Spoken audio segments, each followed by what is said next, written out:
Tonight is about the annual commemoration lecture for Peter Corrigan.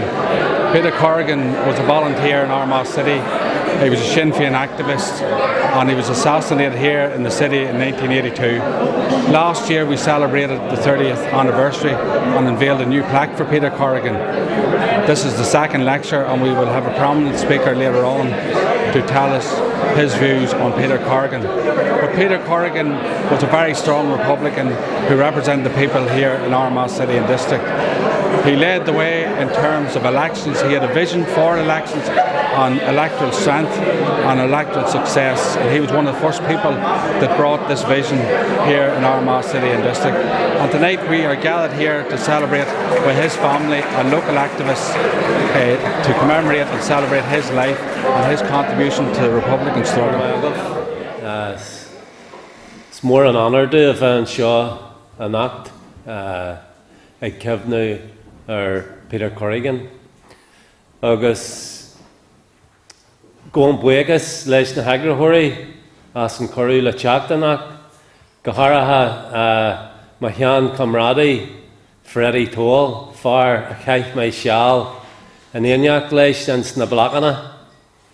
So thanks for your welcome. It's an honour for me to be here tonight to speak at this lecture in memory of volunteer Peter Corrigan.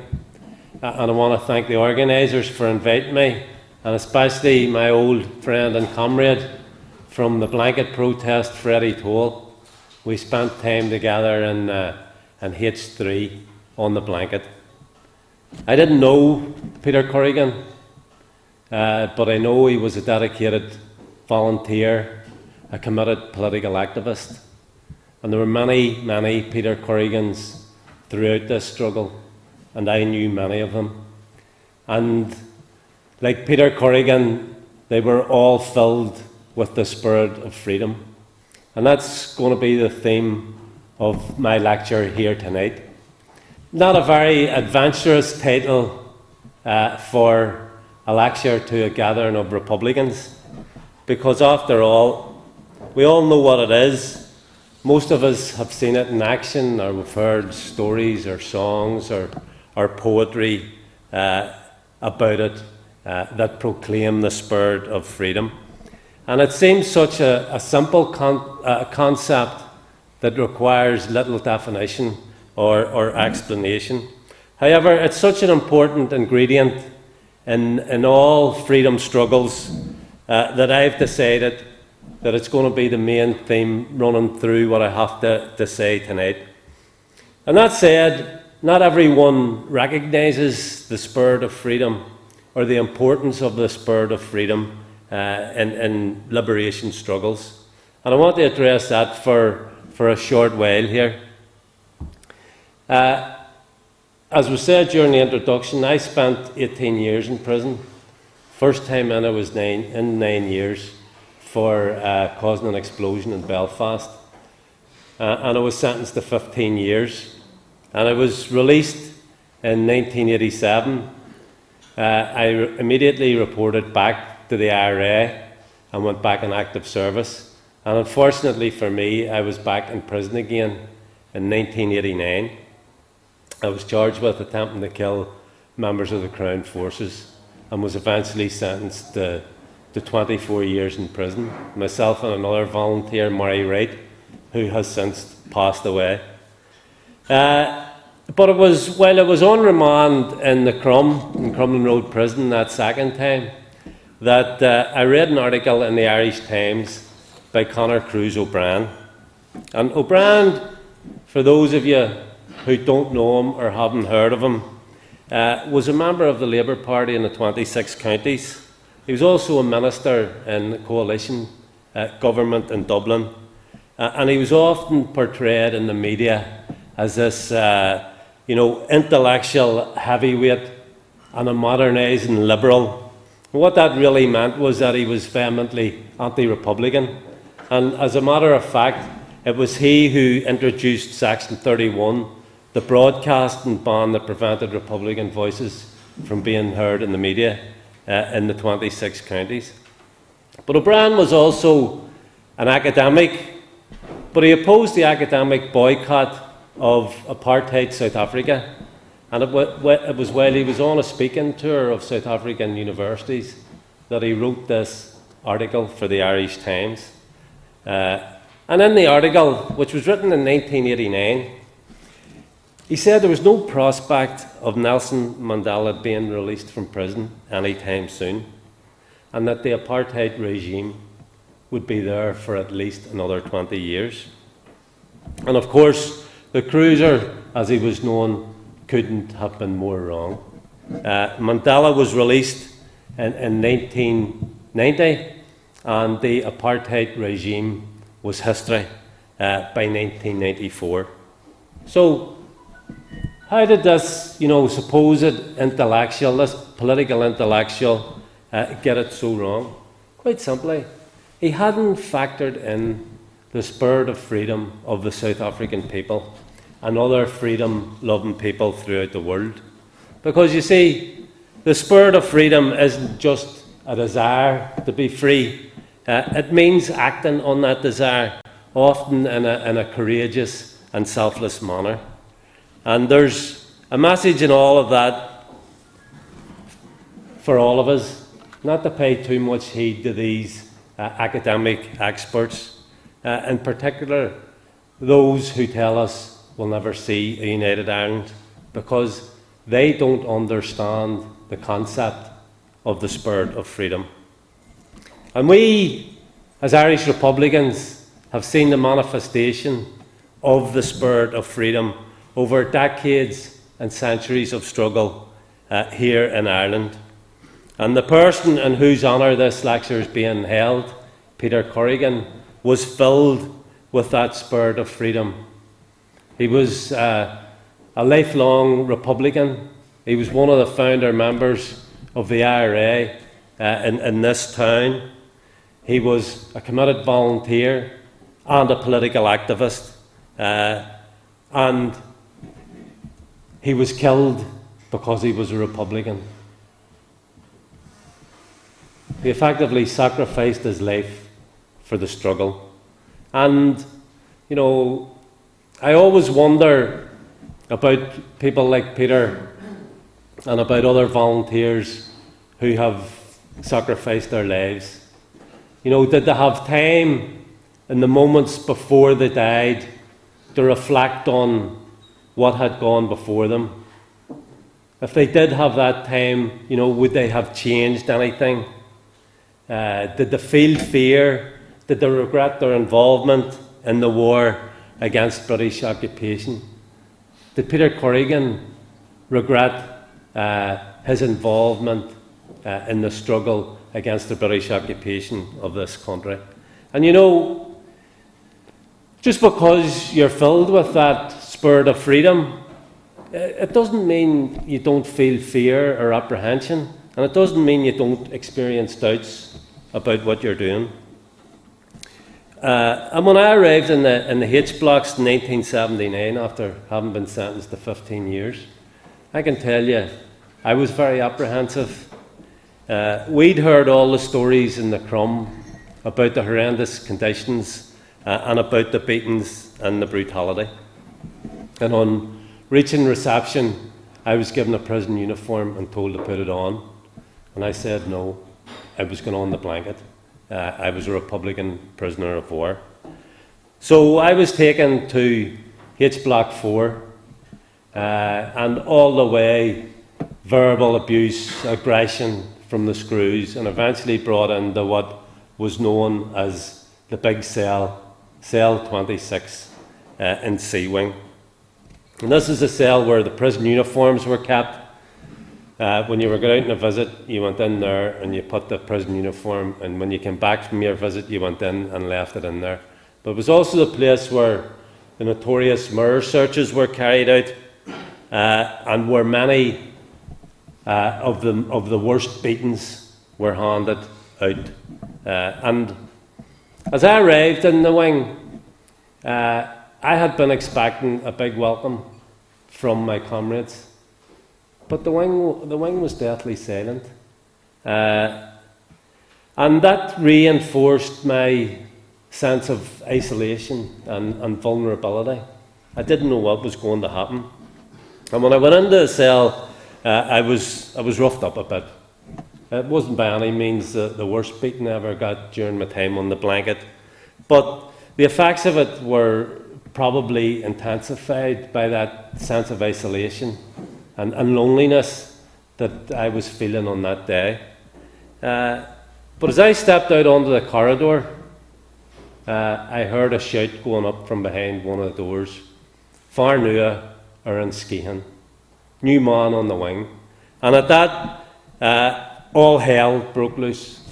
The noise was absolutely unbelievable. Imagine you're in a narrow corridor, steel doors all along each side, men up battering and yelling at the tops of their voices, you know, up there, rah, yee-ha, chucky ar la, all of that. And you could see the screws' faces.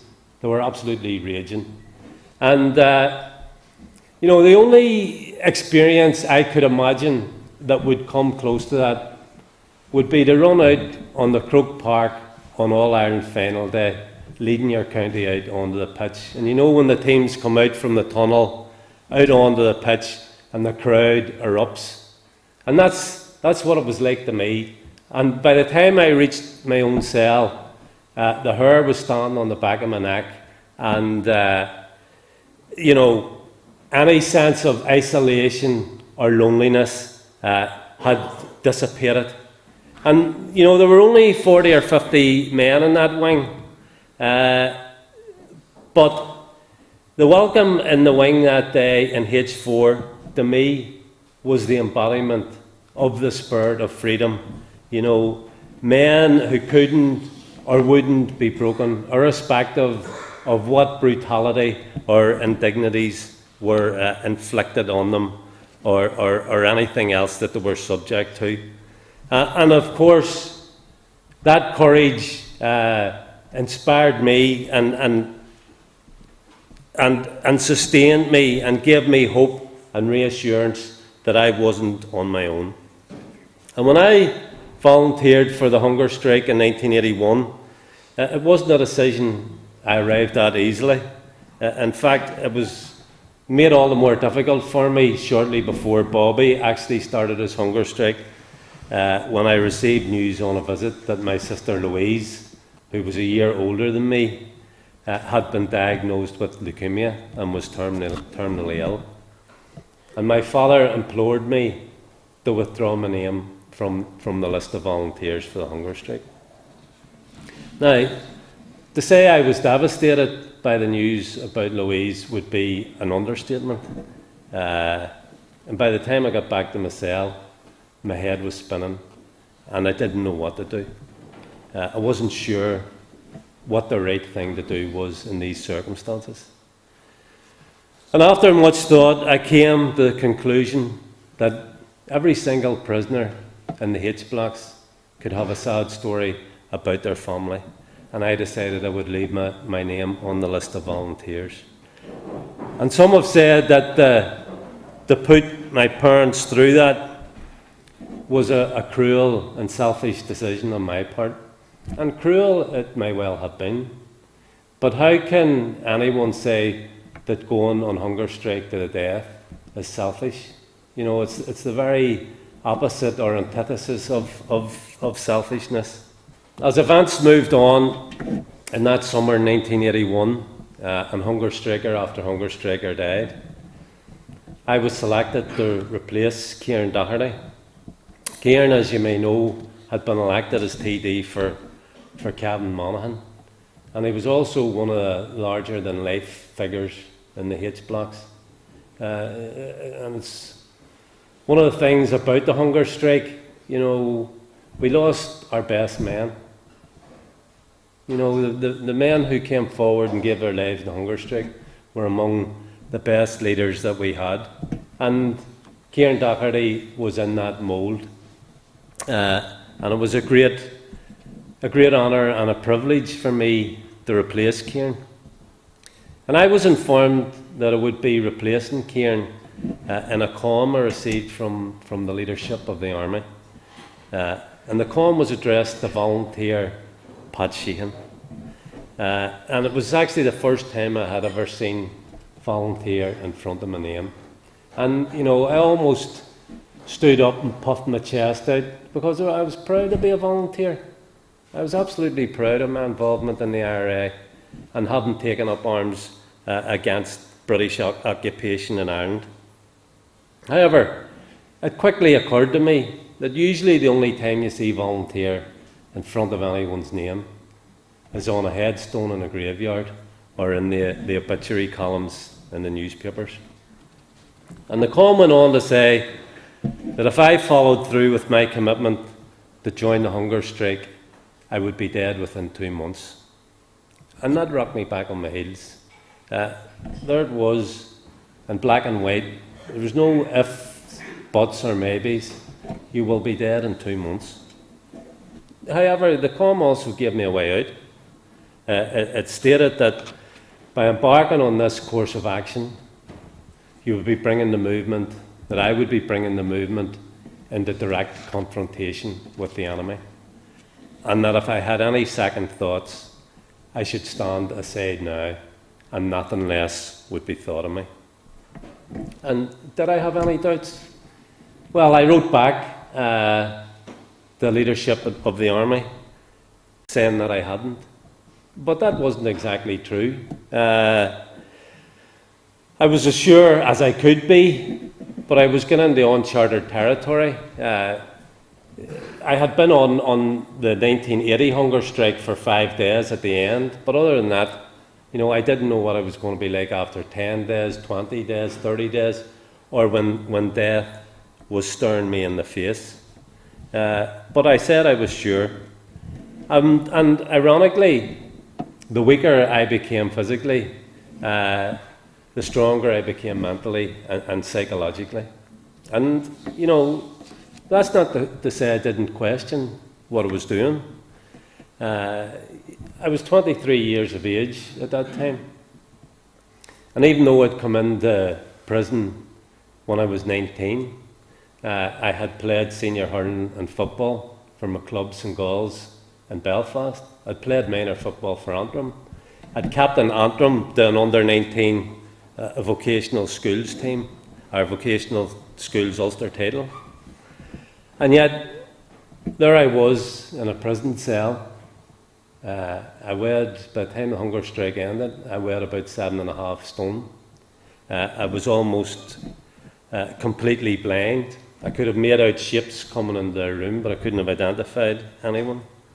I was constantly retching and vomiting up green bile, and my liver was on the point of shutting down. I'd been examined 4 days previously, 4 days before the end of the hunger strike, by a consultant from the city hospital in Belfast. And he told me that even if I ended my hunger strike right there and then, there was no guarantee that I would survive.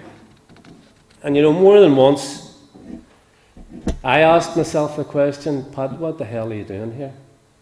You know, you should be out there playing hurling and football, enjoying the crack with the lads, chasing girls, or whatever you do when you're a young, fit 23-year-old. And, you know, I don't know whether those who died on hunger strike asked themselves the same questions or had similar thoughts to me. But if they did, I presume they all came up with the same answer as I did. Not only were we right, but we were justified in doing what we were doing. And Bobby Sands captured it much better than I could in his poem, The Rhythm of Time. And I'll read you a short excerpt. There's an inner thing in every man. Do you know this thing, my friend? It lights the dark of this prison cell. It thunders forth its might.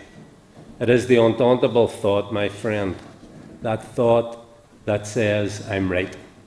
And that was what sustained us. And I believe that is what sustained hundreds and thousands of people through the struggle, through the armed struggle. And it was what sustained people like Peter Corrigan and our other comrades who lost their lives in the course of the struggle. And you know, Bobby wrote those words, but Bobby himself personified the spirit of freedom. As well as writing poetry, he wrote and sang songs and saw all of that as part of his responsibility to give others a sense of this phenomenon, that's known as the spirit of freedom. And I just want to talk about Bobby for a while because, when people ask me, who's your hero, I will always say Bobby Sands. And for the simple reason, all the rest of us who went on hunger strike, while things may have looked grim, we always felt there was a chance there, something might happen and we might survive. Bobby Sands never ever believed that at any time. He always believed that given the way the 1980 hunger strike had ended, that it was inevitable that someone would die. And Bobby was the leader, our leader in the H-Blocks, and he decided that he would lead that hunger strike and that he would lead it out front on his own. Bobby was adamant that it would be him, and he was also adamant that he wouldn't survive. And even after his election in Fermanagh in South Tyrone, as a member of the Westminster Parliament, when many people thought Thatcher might move to resolve the prison issues, Bobby never wavered in his belief that he was going to die. A couple of years ago, I had the honour of unveiling a mural in Ballymurphy. And the mural depicted that iconic scene on the day of Bobby's funeral when the coffin, the hearse stopped and the coffin was taken out and placed on the Andersonstown Road, and a firing party of IRA volunteers stepped forward and fired a volley over Bobby's coffin. And in the mural it's easy to pick out some well-known faces. Gerry Adams is there and a couple of other well-known Republicans in Belfast. But what the mural doesn't and didn't depict was that Bobby Sands' 8-year-old son walked behind his coffin. In fact, it was his 8th birthday on the day of Bobby's funeral. And Bobby sacrificed the opportunity to see his son grow up and to spend time with him and do things that fathers do with their sons. And he did that in the belief that his actions would benefit everyone else's children. And that's the type of man that Bobby Sands was. And that's why he wrote that our revenge will be the laughter of our children. Because you see, the spirit of freedom is also filled with generosity. And I wasn't a father at the time, I am now, and I don't know if I could have made the sacrifice that Bobby Sands made. And of course, Joe MacDonald was also a father, as was Mickey Devine. And I just wanted to use that example to illustrate the enormity of the sacrifices that have been made throughout the history of our struggle for Irish freedom.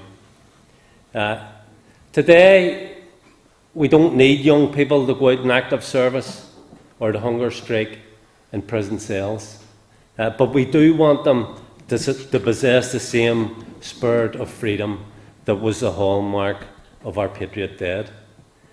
And I actually see it all around me. I see it in my own city, where second-class citizenship isn't even on the radar of young people anymore. Young people who have no experience of armed struggle or the naked oppression that existed in this state are committed to spending their lives in political struggle and ending the injustices that exist on this island. People like Niall O'Donnell stepping forward and giving leadership. And similarly in the south, our party is on the march, building support where we never had it before, and being given leadership by young people. People like Pierce Doherty, Catherine Rayleigh. They're full of energy and enthusiasm and a determination to bring our struggle to a successful conclusion.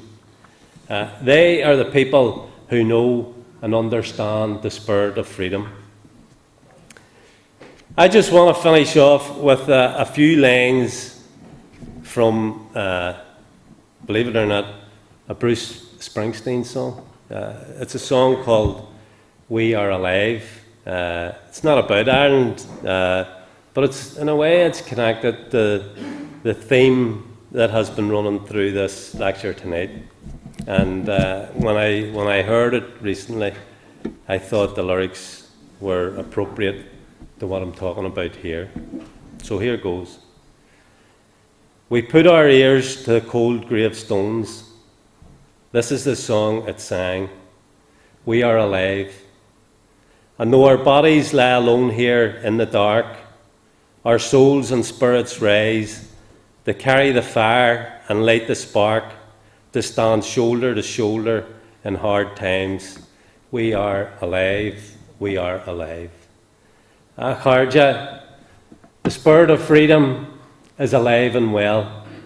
As someone more famous than me said, and I misquote him, our patriot dead haven't gone away, you know. And it's the spirits and souls of our patriot dead. It's that spirit of freedom that inspires and motivates us, and that will eventually bring us to a new, united, independent Irish Republic. Gormila Mailgov.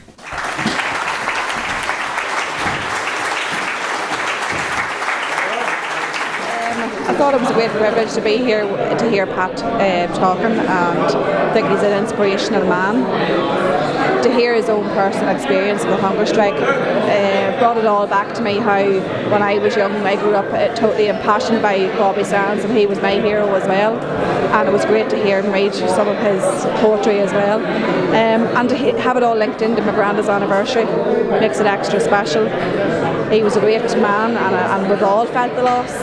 I was only 7 when he died, but he has been a huge gap in my life. We're all very proud to be Republicans, and will continue to be Republicans. I hope to hear something, I'd love to see it continue every year and build on it, because I think it's a great way to commemorate my granddad.